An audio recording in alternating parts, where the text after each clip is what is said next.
What's up, everybody? Mike Constantino here on Stay Cash and YouTube for 4 Deep Bets.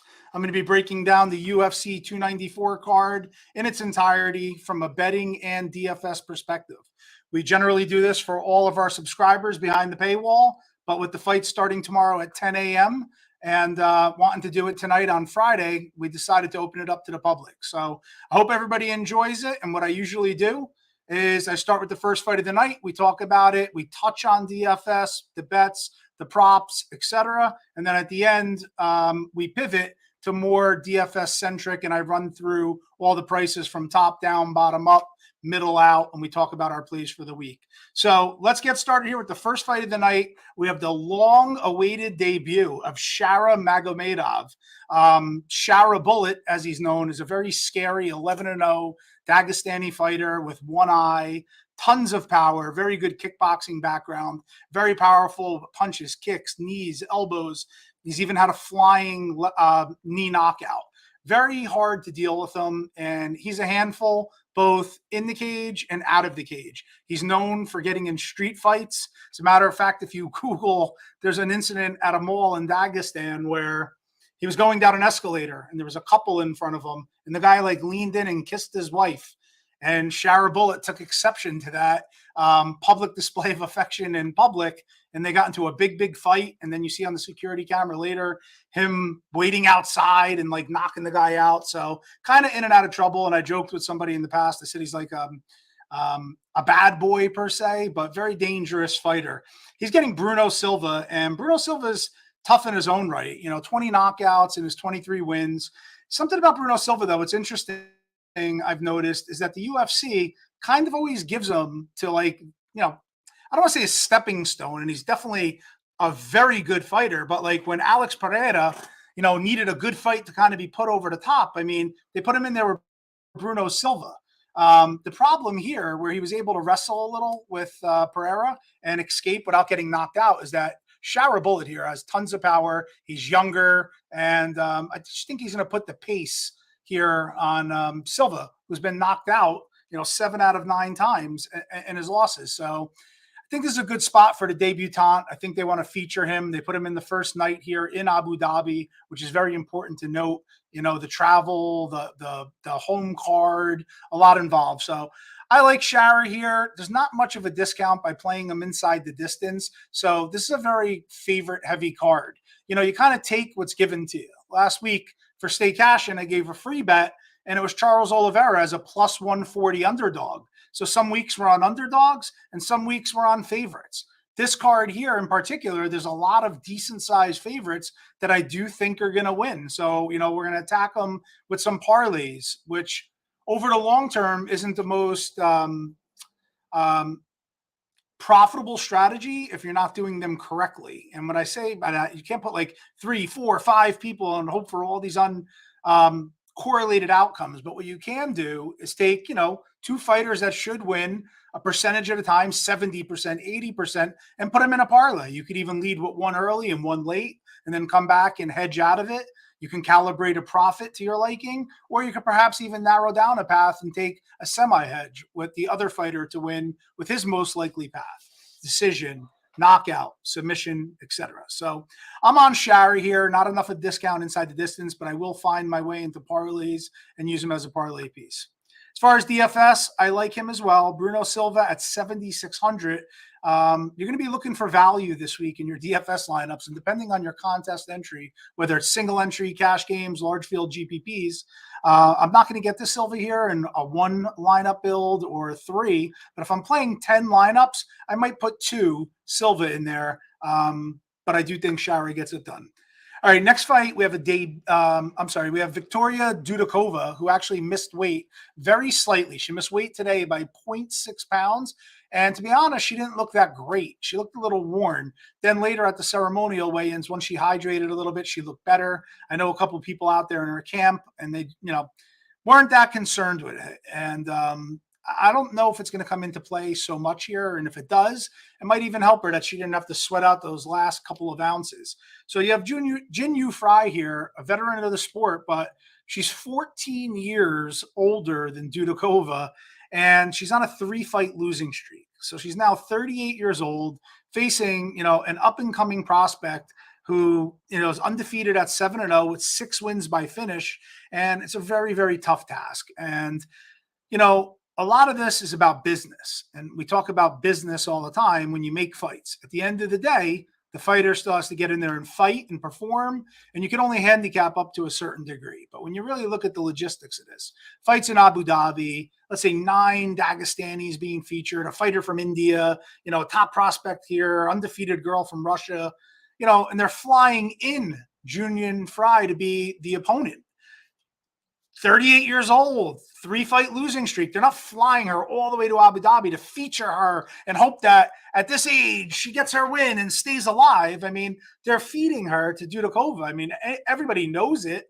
And it doesn't necessarily mean that Dudakova is an auto win, but you have to, include that into your handicap. And then when you look at the actual skills here, Jinyu Fry comes from a Muay Thai striking background, and she slowed down recently. And Dudakova is going to get her to the ground. And once she gets her to the ground, she's going to be able to keep her there, in my opinion, and either ground and pound her out for the finish or perhaps even a submission. I like the submission here at plus 390. I think that's excellent value. I don't think Dudakova is going to stand and bang here. I think she's going to try to get the fight to the ground. She is live for a ground and pound. However, I do see her locking up a submission. At plus 390, that's enough value for me to risk a unit on that.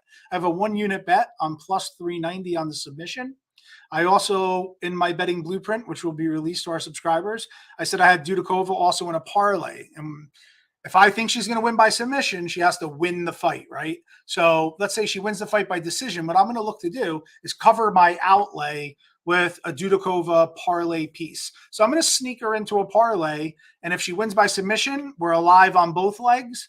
And if she doesn't get the submission and she just gets the decision, we're still alive with our bet. I don't want to eliminate my side that I choose and solely put it on a submission, even at plus 390. But if it loses and she wins the fight or gets that ground and pound, I have to have slight exposure to her in one facet or the other.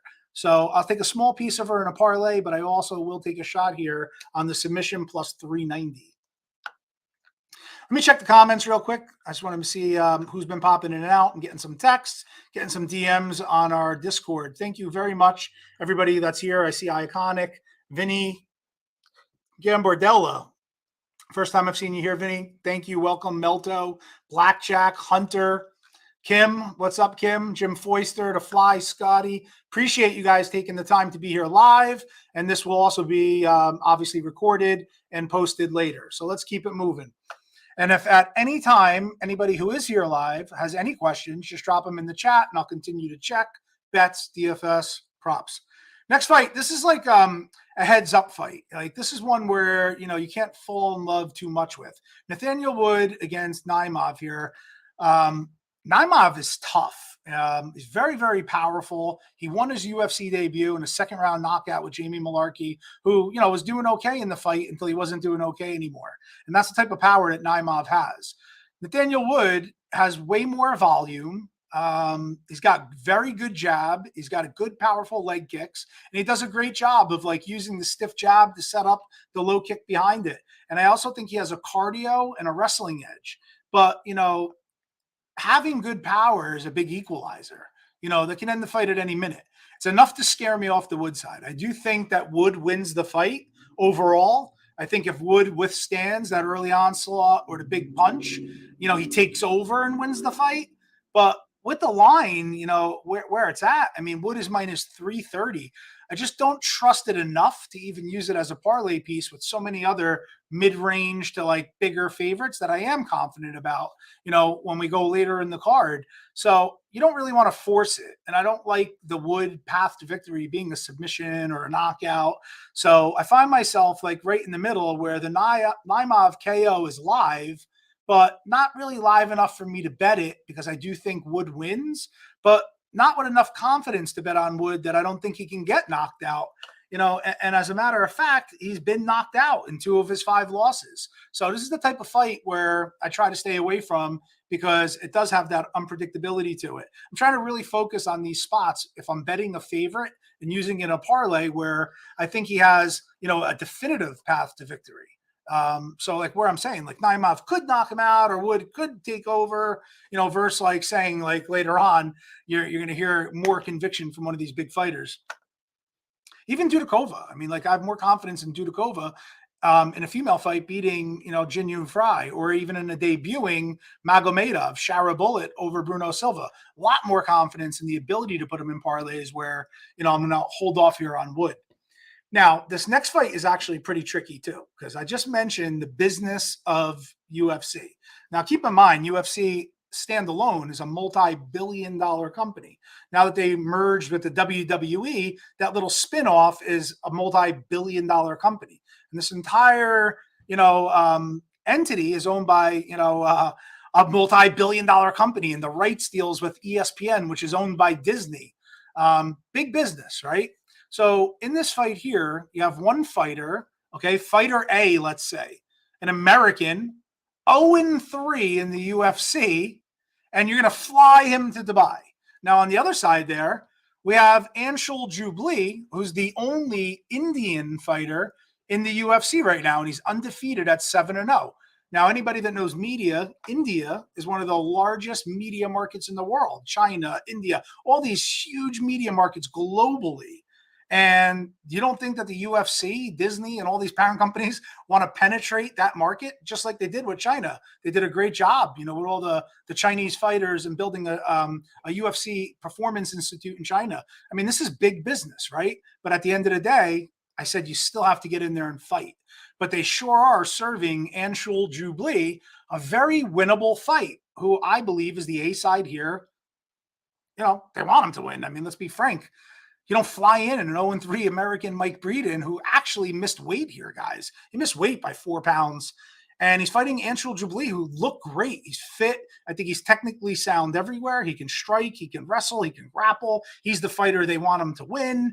At minus 290, minus 300, you'd have to put him in a parlay. You can't lay it straight. Breeden is tough. He's not going to roll over. He has 8 knockouts on the regional scene, but it just hasn't really transpired here at the UFC level. But I really do think that Jubli is the side here from many different perspectives. I'll find my way onto him, and I'm going to play him in DFS. He's an unknown. And at 9,300, at that price point, more people are going to flock to the Khamzat Chimaev, the Islam Makhachev, and fighters that they know versus a fighter that they might not know. So here's a good spot where I think that we can get a fighter who's going to rack up points with takedowns, perhaps even get a finish. He's clearly the A side here, and he's 9,300. I think he's going to be very low owned in DraftKings DFS lineups. So that's a spot that I would look to for some leverage here. And when we get to the end of the show, we'll talk about all the prices and leverage spots off of it. Okay, next fight here. This is another one that's very, very, very, very, very tricky. So Abu Azaitar is clearly the A side. I mean, his nickname is Captain Morocco. He's loved and adored by like many of like the sheiks and, very powerful figures. As a matter of fact, I noted, at weigh-ins, there was a bunch of little royalty on stage, partners of the UFC that are, Arab sheiks and businessmen and whatnot. And one of the most powerful and prominent ones of all, as soon as Azaitar came out, man, they dapped up, hugged. I mean, it was clear. And the part that throws me here is that with Azaitar being the A side, they didn't give him an easy matchup. I mean, Azaitar is older. He's 37 years old, and we haven't seen him fight in 3 years. He's coming off of an USADA suspension, and he generally fights sparingly as is. But this is a tough matchup here. I mean, Sajike Dumas is pretty raw. He's an athletic fighter. He's got very good, powerful kicks, especially to the head. He's very athletic. Dumas is going to be 9 years younger. He's going to have a 5-inch height and a 3-inch reach advantage. And it's a tough fight, rightfully so. I mean, they made Dumas a favorite here at like minus 250 it was. Now it is. These lines have been bouncing around after weigh-ins. Yeah, still sitting right there at 250. I mean, my initial gut is like, hey, man, I'll take Abu Azaitar at plus 210. But then the more I looked into it, I mean, Azaitar really hasn't finished and knocked out anybody in many years. Getting older, lower volume. And I just don't get it. It just doesn't jive with me. I mean, I wrote in my article, it smells fishy, and it really does. Why give Abu Zaitar such a dynamic opponent, especially if he's the A side, 37 years old? Let him ride off into the sunset and get a Mike Breeden, per se, or a fighter of that caliber. So I don't know what's going on here, and I just think it smells fishy. So I'm going to pass. I kind of lean Dumas but just something's not right. So just pass on this. Can go one of two ways, man. As Atar can come out here and spark them, and people might be screaming the fixes in. Dumas has publicly documented legal troubles, in his home state of Florida. I'm not going to air his dirty laundry, but there is stuff on the internet. I mean, I don't know. Maybe he took a bag. I don't want to accuse it, but just a very odd matchup. DFS purposes, I'm going to play both. I'll favor Dumas 7-3, but just something doesn't feel right here. Moving along, Javid Basharat. He is actually, in my opinion, one of the most complete fighters that are, not household names yet. He's one half of the Fighting Basharat brothers, two excellent brothers that are really good in fighting. Javid here in particular, he's 14-0, 11 fights by finish, and he's very good everywhere. Good striker, good wrestler, good jiu-jitsu, great cardio, good fight IQ, good defense, very technically sound. This is a good matchup. He's fighting Victor Henry. Henry's 23-6. He's an MMA journeyman, per se. Got his UFC start very late in his career, but bounced around many good organizations. Both of these fighters are very high volume fighters, and they're both predominantly strikers, but Basharat is better in the other areas, like I mentioned, wrestling and grappling. I anticipate Basharat to have Henry here covered in all areas. I think he'll be able to box with him. I think he'll be able to dictate where the fight takes place using his wrestling. One thing to note, though, is Victor Henry is very durable. In his 29 career fights, he's never been finished. So this is a good test. Basharat beat Tony Gravely, which was a good win. And, Victor Henry's just, like I said, a serviceable, durable veteran, but I don't think Basharat's going to have any problem with him. I think he's going to go through him, either a dominant decision or perhaps even get him out of there. And it's a very big price. But this is like another one of those spots where I mentioned earlier, sometimes there's good chalk. Sometimes there's questionable chalk. So in the Wood instance, I think it's a little more questionable chalk, where here at Basharat, I think it's good chalk. I just think he's better than him everywhere. And I'd be very, very surprised if Victor Henry gives Basharat his first career loss. I'd be shocked. And that's another one of those spots where if I lose that, I'll be okay. A couple of weeks ago in the NFL, I bet on the Arizona Cardinals. I don't know what the fuck I was thinking. And I bet the Cardinals against the Bengals. And that's an instance of very bad. You're eating bad, betting a bad team, just had no business doing it. And it lost, and this is an instance where I'm betting on a 14-0 fighter. And yeah, he's a favorite, a rightful favorite, but I really don't see many paths here for Henry. So in my opinion, this is what you call good chalk. So I will use him as a parlay piece. Keep in mind, guys, long-term laying big favorites, it's not going to be profitable. If you do pick strategic parlays and get the juice down to a reasonable minus number, a pick 'em or plus money, parlays can become advantageous, for a sports bettor, whether it be football, money lines, or here in UFC. And with UFC, we're only getting X amount of fights per Saturday. So you have a menu of fights. In this case, we have 13. We're going to be betting some favorites, right? We're going to tie them in parlays. We're going to play some props. We're going to pass on some questionable fights. But you have to extract, the value on the card that's in front of you. And in this card, it just happens, in my opinion, to be a lot of these favorites that you have to be selective with. And, you can attack them with some parlays. So that's what I'm going to do here with Basharat. From a DFS perspective, man, Henry does put up volume. I mean, he even puts up 150 strikes and losses, and at 6,800, it's not a bad play. You're going to have to spend down somewhere. This could be one of those weeks where we even see the nut lineup, the optimal lineup in DFS, perhaps even having a loser in it. And we've also seen recently some losers in fights have actually scored more than some winners of fights. Even most recently is last week. I think there were two fights where losing fighters scored more than a fighter who won in another fight. So DFS is tricky. You're building a lineup based on prices and salaries, and you have to use game theory involved and leave some money on the table and do some funky things. And this is a spot where I'm not really hating on Henry at 6,800 as some salary relief, in a loss. not bad. And if he ever wins, I mean, he's most likely going to be optimal lineup here. So I'm just going to give you a quick stat. I'm opening up my DraftKings. So, in his 2 decision wins here in the UFC, Henry has 106 and 114 points. When he did lose, oddly enough, he was a favorite in that fight. He only put up 23. But, he's throwing 154 and 181 significant strikes. So if Basharat does decide to strike with him, he can score decent in a loss. But I'm all over the Basharat side, obviously. Like I mentioned, we have a bet on him, and I will use him in a parlay piece. Okay, moving along here. We have, this is a funny one, Trevor Peek against Muhammad Yahya. Now, Trevor Peek, God, we lost on him his last fight, which is his first career loss. He was 8-0, with 8 wins by knockout, and we lost on him last fight to a very tough Chepe Mariscal, who came in and just grounded him out. Peek is very explosive, and he's like the type of guy you would want on your side in a bar fight. Somebody had died multiple times in life with drug overdoses and been brought back to life.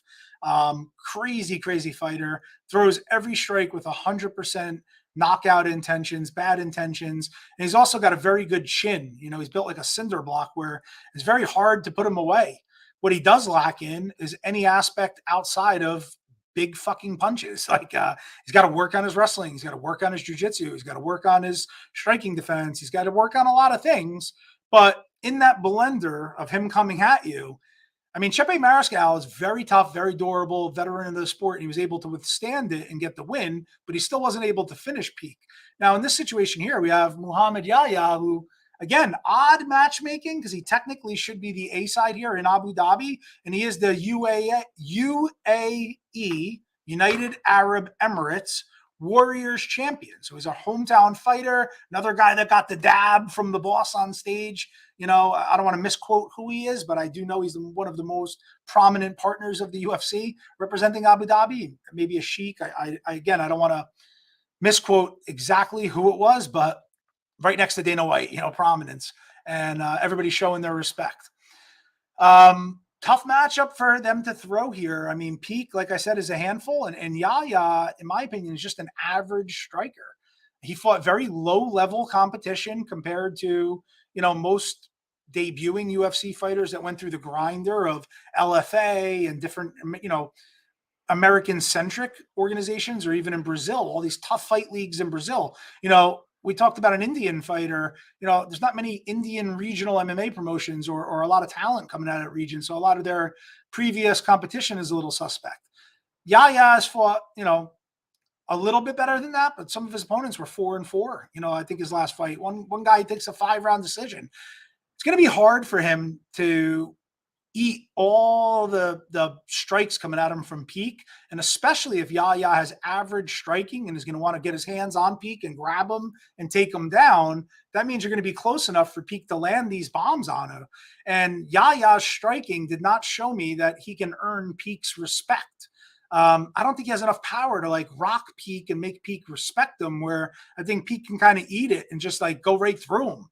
And I do think he gets the finish here. So Peek is minus 170, but then Peek by knockout is even money. It's like minus 105. So there's not much value in pivoting off of the side onto the inside the distance. Even Peek to win in rounds 1 and 2 is plus 125. I mean, it's not that much value to get off of. Just keep that path open for decision. I mean, just in case, if this was plus 200 inside the distance or something, I would be attacking it that way. It's just that I don't think there's enough value to get off of, say, laying the 170 to, here, Peek in round 1 or 2 is plus 110. I mean, it's just not enough value. So I'm going to lay the 170 here. I do think Peek does finish him, but like I said, just not enough value to get off of eliminating my path of a decision. So I'm going to lay the 170 here, and I'm going to bet Peek minus 170 for 1 unit. I don't hate it. If anybody here wants to play, Peek in round 1 or 2 and take plus 110 as opposed to laying 170, you can do that for the sake of tracking for our 4 deep subscribers and my bets that are 100% tracked. I'm officially going to bet Peek minus 170, but I may myself even jerk around with a Peek by knockout in round 1, or DraftKings offers a fun peak in under a half a rounds or peak in under 1.5 rounds. Let me just see, because when I looked earlier, wasn't enough value. But like I mentioned, after weigh-ins, things start to move. So DraftKings has a couple interesting ways to bet fights that other sports books don't. They have round betting props where you could lay 3.5 rounds, take 3.5 rounds with juice. And they also have these fight parlays. So for instance, one of the bets here is Trevor Peak to win in under 1.5 rounds plus 110. Trevor Peak to win in under a half round, that's only 2 minutes and 30 seconds, is plus 400. It's not a bad bet. I mean, you could put a quarter of a unit on Peak to get it done in the first 2.5 minutes at plus 400. And then maybe even like the rest, 3/4 of a unit on Peak to get it done in a round and a half. And you got 1 unit of outlay. And if he wins, in 2 minutes and 30 seconds, you're winning 2.1 units. If he doesn't win in the first 2:30 and then wins later, you're still winning money. You're winning about half a unit or more. So there's different ways to attack fights. So I'm going to give you my overall thoughts, the official way that I'm betting it, and then my expanded thoughts. So I do think Pete gets it done and does most likely get the finish here. Next fight's going to be a very exciting grappling match. Now, I talked earlier about out of cage problems, and I said I didn't really want to get into it. And the reason why, touch on it. I mean, it's more family involved with kids, mama drama, and all that stuff. But man, Tim Elliott has got some fucking shit going on outside the cage, and it's so publicly known that I can talk about it because, I mean, we'll get into why, but like Tim Elliott got married to another UFC fighter. And then his best man, his friend and teammate, who was also a UFC fighter, literally banged his wife on their wedding night. Like Tim Elliott left his own wedding at a certain time, went home for their kids, and he found out that they were having an affair the whole time, including on their wedding night. I mean, he got done completely dirty. I mean, it's very widely public, but that's a lot to deal with. It's a lot to deal with personally behind closed doors, let alone in an open forum for the whole world to see. I mean, that's a lot to swallow for anyone, man or woman. Been doing a good job, dealing with it. But now Kevin Kroom was the guy's name. He's no longer in the UFC. He's now fighting for bare knuckle. And Tim Elliott's actually sponsoring the fighter, fighting him. So there's a lot of drama there. And it's a lot of, get back at you, rightfully so, from Elliott. But then Elliott runs into, we talk about A side, B side. I mean, Makhachev. I'm doing that pronunciation. Somebody wrote, how come Mike has no problem pronouncing Nurmagomedov, but can't say Puka Nacua? Well, that's because I used to manage and train Khabib Nurmagomedov, and in order to give interviews and say his name or represent him, I had to be able to say it. And it's Habib Nurmagomedov. So I'm able to say it a lot easier. But I can say Puka Nacua. Sometimes I joke and bust Tommy's balls and say Puka, Tutu, and, all the names. But Makhachev is tough. 10-0, 7 wins by finish, but exceptionally good at wrestling. I mean, 7.5 takedowns per 15 minutes of cage time. I mean, exceptional at wrestling, getting the takedowns, and as shown in his last fight, very, very tough. I mean, a fully locked knee bar, which you don't walk right if you don't tap fast enough. Heel hooks, toe holds, knee bars, reaping techniques. I mean, they ruin you for life. And his knee popped. The opponent said he heard it popped. I can't believe he didn't tap to it. I mean, picture your knee and bending it. You touch your heel to your butt.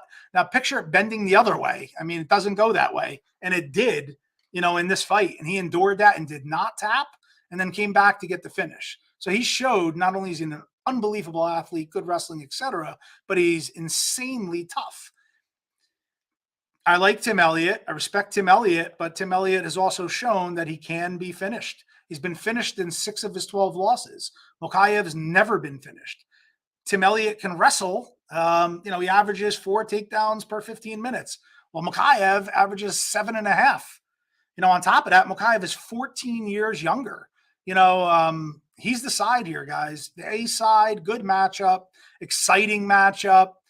I'm usually on Elliott, who's a dog, but Makhachev is just going to be better, going to be faster, younger, fresher, better wrestler. And I think he could even, submit Elliott, who, like I said, is finished in 6 of 12 and has sometimes showed bad cage IQ. putting his hands on the mat. You're not allowed to do that, giving up your neck. I could just see a sub happening here. Let's see what the sub prop is sitting at right now. This is the extended bets and DFS show. So I do talk generally weekly. I release my betting blueprint and I talk through all the fights, but then we get on this live show, which is usually voice only, no video, and we do extended bets, etc. So for instance, I'm betting Makhachev here as a parlay piece, another good chalk type situation in my opinion.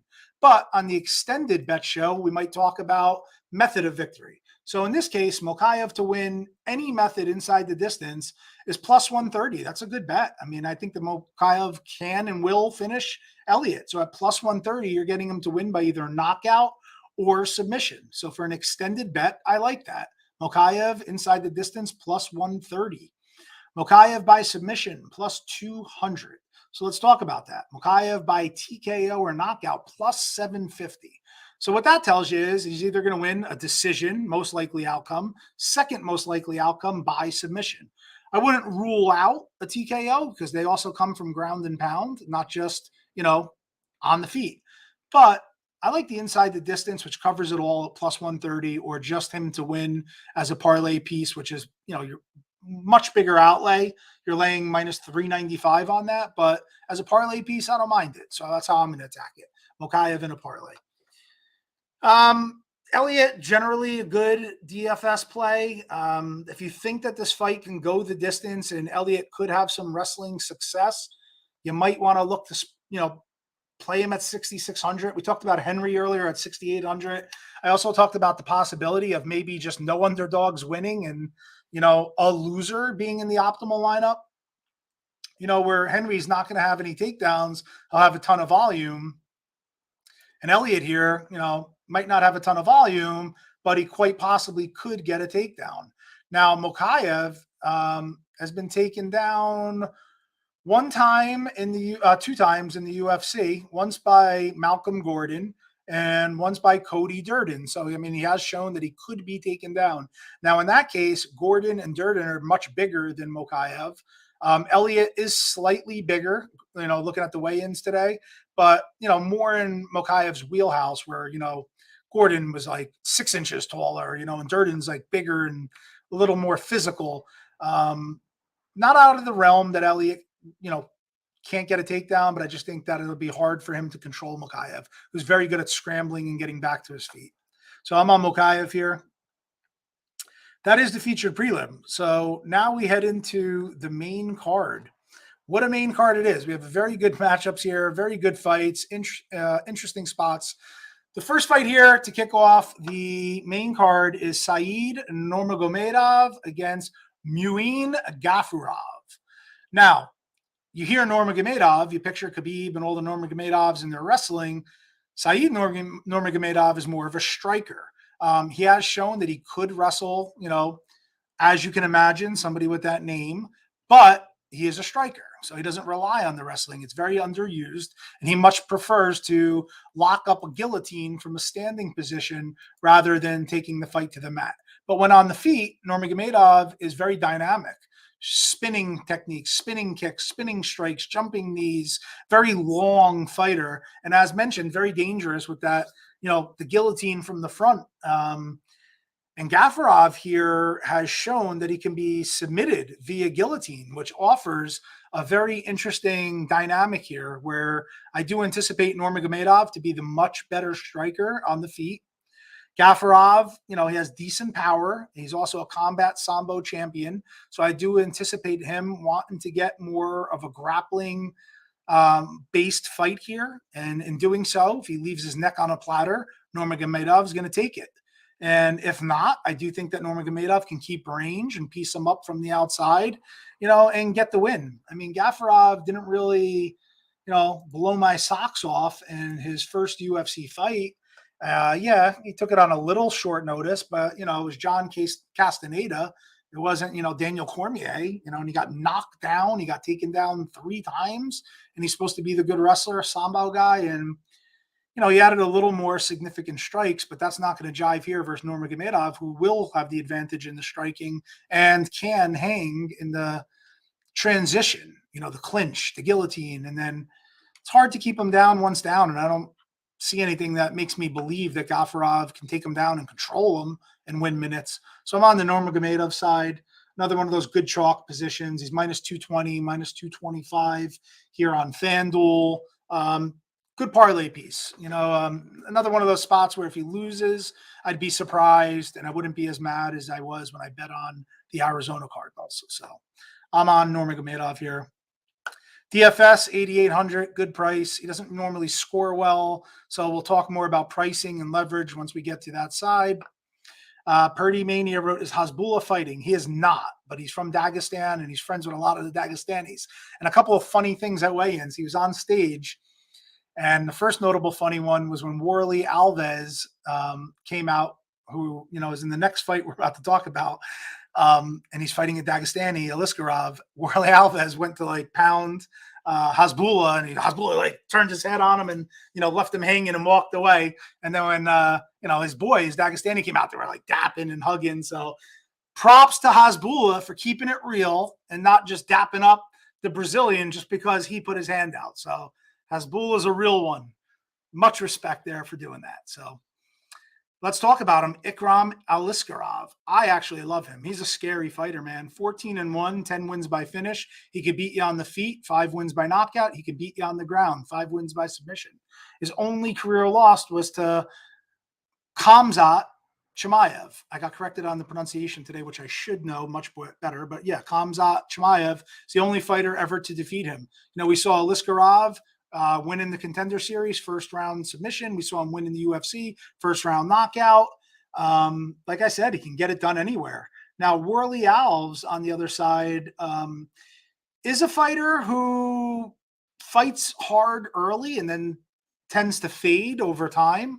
We're talking about a fighter, who lost 2 of his last 3, 3 of his last 4, 4 of his last 6, and he's now at this age that he's, 37 too? Also, I said somebody else earlier. No, he's only a year younger. Wow, he looks much older, rather, but he's been around forever. And when he loses, he lost to Nicholas Dalby, split decision. He got knocked out by Jeremiah Wells, who's got a lot of power, but so does fucking Aliskerov, who just knocked out Phil Hawes. He's got submitted by Randy Brown. So, he's live to get submitted. He's live to get knocked out. And he's taking the fight on short notice, up a weight class in Dubai against the Dagestani. Yeah, okay. Give me all of the Ikram Aliskerov. I think he's a handful. I think he's going to finish Alves here. This is another one of those fights where there wasn't much value in pivoting to the inside the distance. I do think he gets it done inside the distance. I'll start with that. The Aliskerov line is in the minus 550, 580, 590. Again, big chalk, but you put them together with maybe another minus 200, like a Nurmagomedov. Now you're in realistic minus 150, 160 range. And it becomes hey, you need them both to win, but it's a lot more profitable than trying to guess sometimes these paths to victory. Because what Aliskerov, I told you, he's got 10 wins by finish, 5 by knockout, 5 by sub. Alves lost 1 by knockout, 1 by sub over his most recent fights. Are you going to flip a coin and guess? You could play inside the distance, but you're still laying 300. So to lay 580 or 300, if I'm using them both in a parlay, depending on who I put them with, it might be the difference of laying 127 and 152. For that little bit, or 140 and 170. For the change, I'll keep all my paths open. So, I just not going to overthink it. Aliskerov's going to win. He's a better fighter. I really struggle to see Warley Alves beating him. So, yeah, man, I'm just going to use him as a parlay piece. It's not every week we do this. Last week, again, as mentioned, free bet. 1 bet. I picked up the whole card. I picked an underdog, Barboza plus 140. You can only bet what's put in front of you, and you can only bet it how it's presented to you. So on this card, we wind up with a lot of these solid favorites that should win. And in the past, I've burnt myself. I have guessed inside the distance, and then the fighter wins a decision. And I lose rather than winning my bet. Or, hey, man, fighter by submission, because he's 10 of his 11 wins have been by submission. He's never knocked anybody out. But guess what? This fight, he mounts the guy and grounds and pounds him out. And instead of having a fucking winner, which I had the whole time, Benny, I'm sorry, I don't know if I can curse on here. It's YouTube. I don't even realize it. Sorry, it's the New Jersey Italian in me, but can't come away a loser if you have the winning side. So I've been like, it's hard enough to get these fights right.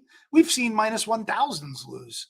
So, I mean, that's hard enough as it is to get it right. So, been trying to tighten up a little bit and take these fighters and keep the paths open. Submission, knockout, decision. Yes, it's a big price, but when you put it in a strategic parlay, it makes it reasonable. And there's many fighters that fall into that little bucket where we can do that with this week. So I'm on Aliskerov. I do think he finishes, which means I like him for DraftKings. He's the highest owned price fighter. People tend to fade that, and maybe rather than going like an Aliskerov and a $7,200 fighter, they might want to get like an Islam and a Chimaev, and just completely overlook him. Or even Jubilee, who I mentioned earlier at 9,300, who should get the win.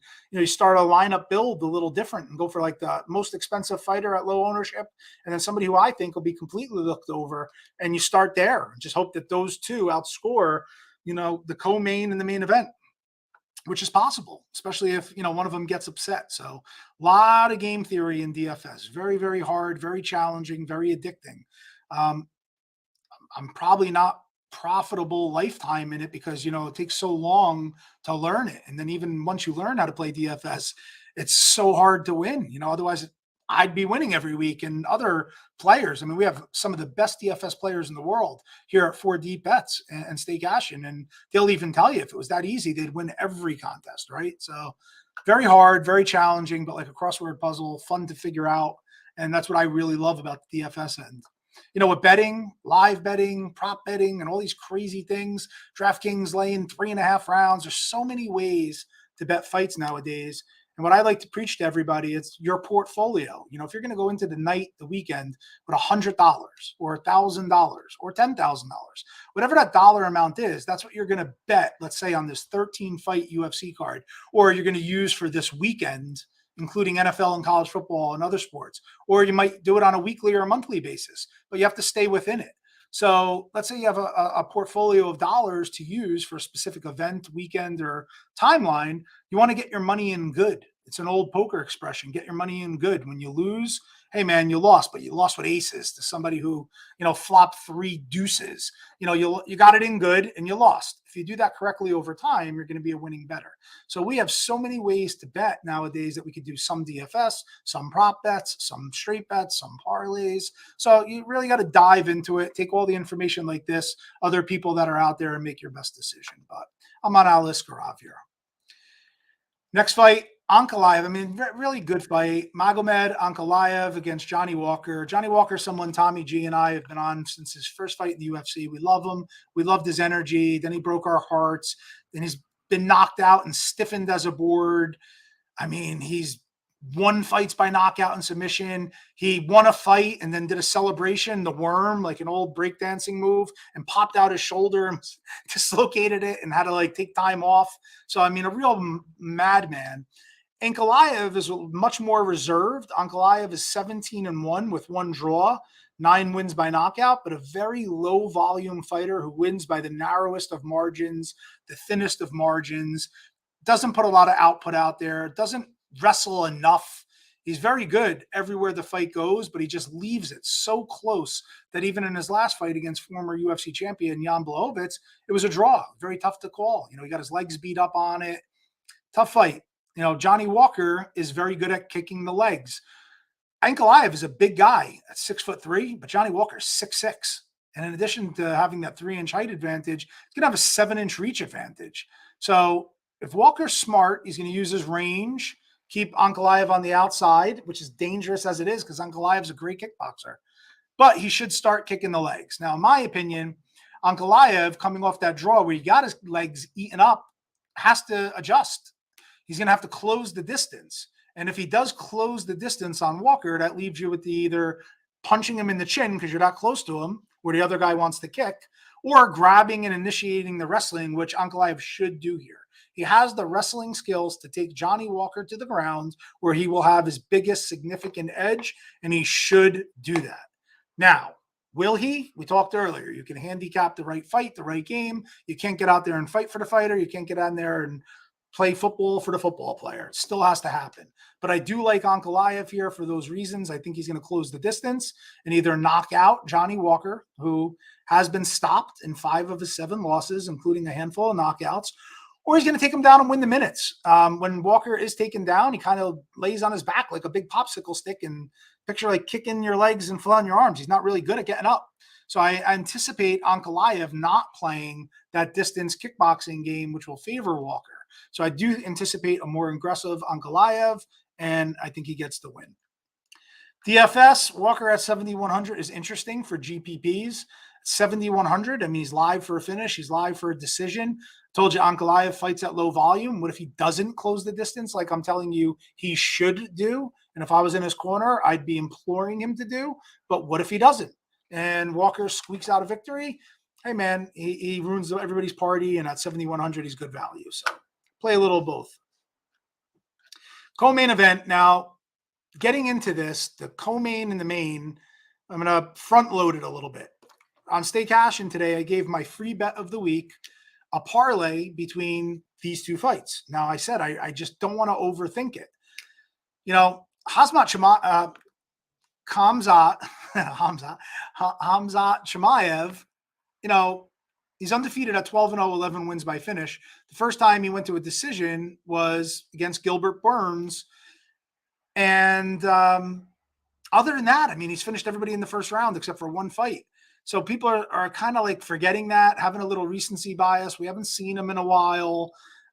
Just kind of discounting a little bit what a finisher he is and how exceptional he is in grappling. Now, on the other side, you have a fighter with big name value. You know, Kamaru Usman was widely regarded as one of the greatest, if not the greatest, you know, welterweight champions of all time. But then he lost 2 in a row to Leon Edwards. He's dealt with a couple knee injuries, and he's getting up there in age. And then coupled with all that, you have Chimaev, who's in a full fight camp to be featured here in Abu Dhabi. And then Kamaru Usman gets the call as a late notice replacement with 2 bad knees, off a couple of losses, and up a weight class. This fight will be at 185 pounds.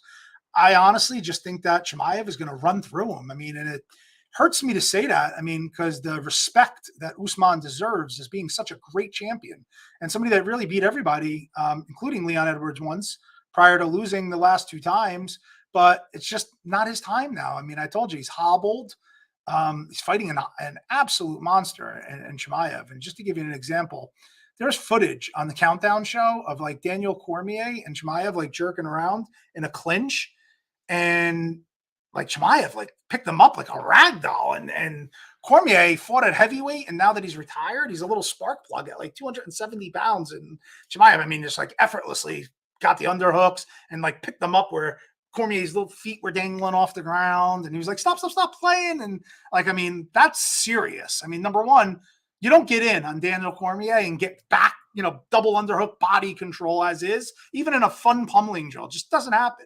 And then be able to pick him up off the ground and like dangle him like a child. I mean, God, I just think that that's going to happen here with Usman. I think it's going to be faster than most people think.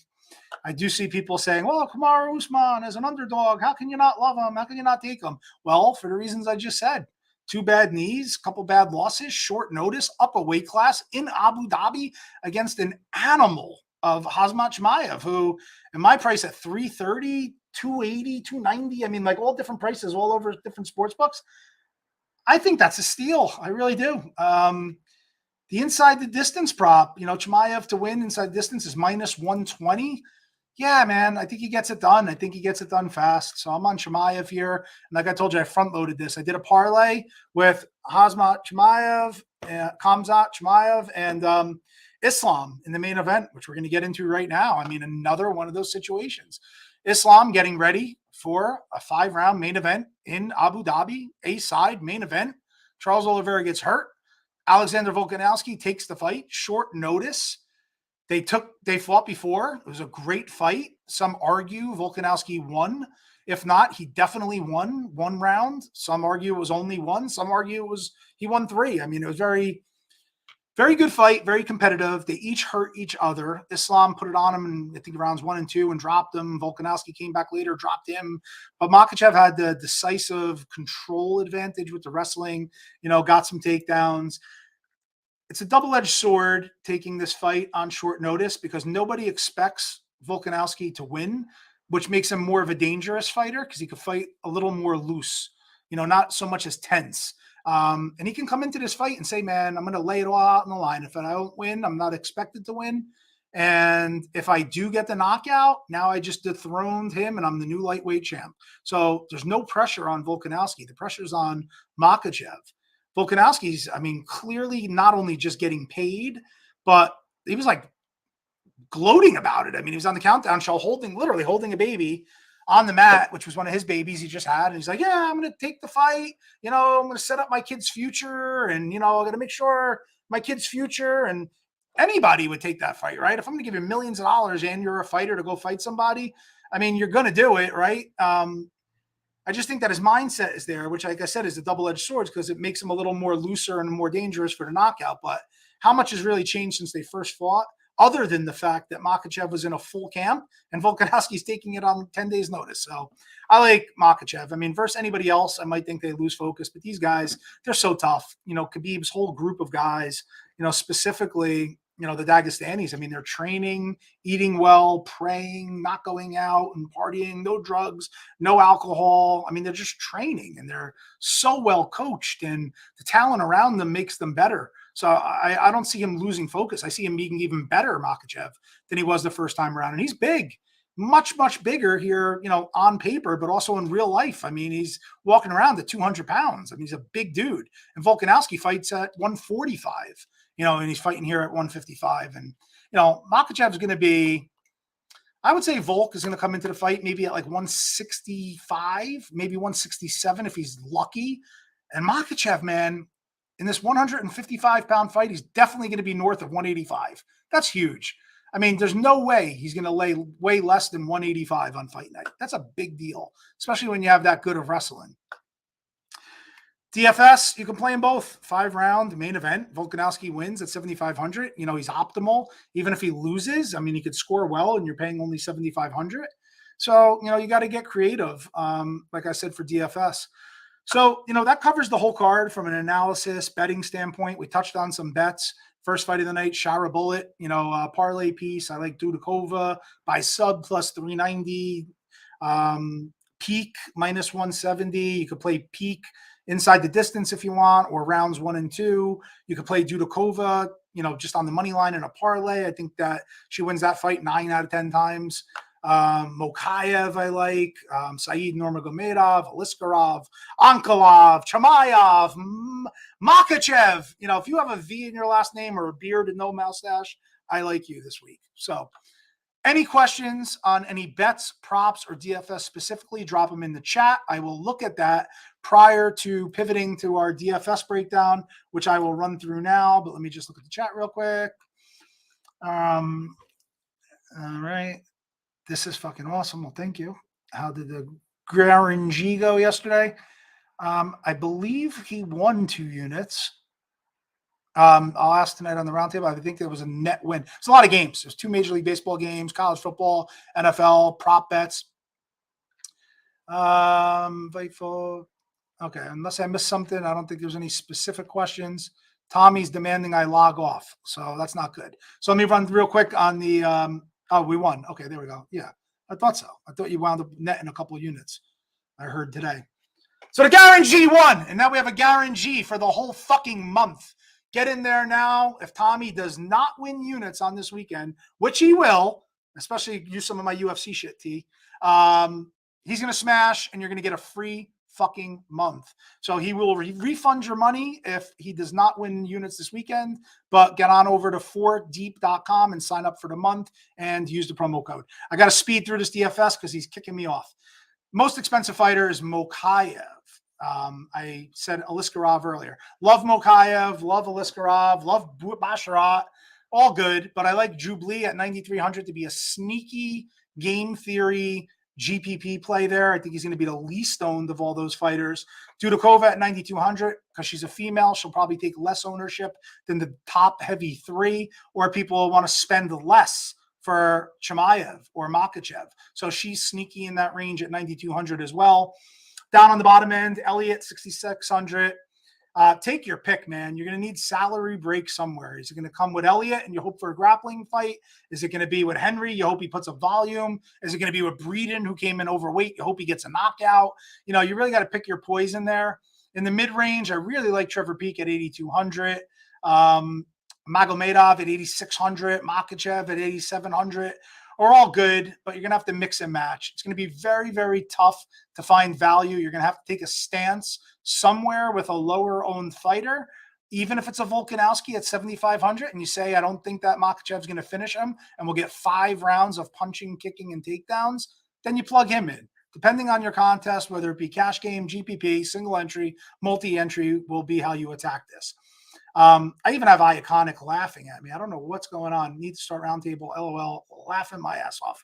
All right, then. So first time we did this on video. I do plan on doing it in the future. Today was free. I hope everybody enjoyed it. If you have any questions and you're a subscriber, tag me in the chat and Discord. If you have any questions and you're not a subscriber yet, go over to Twitter.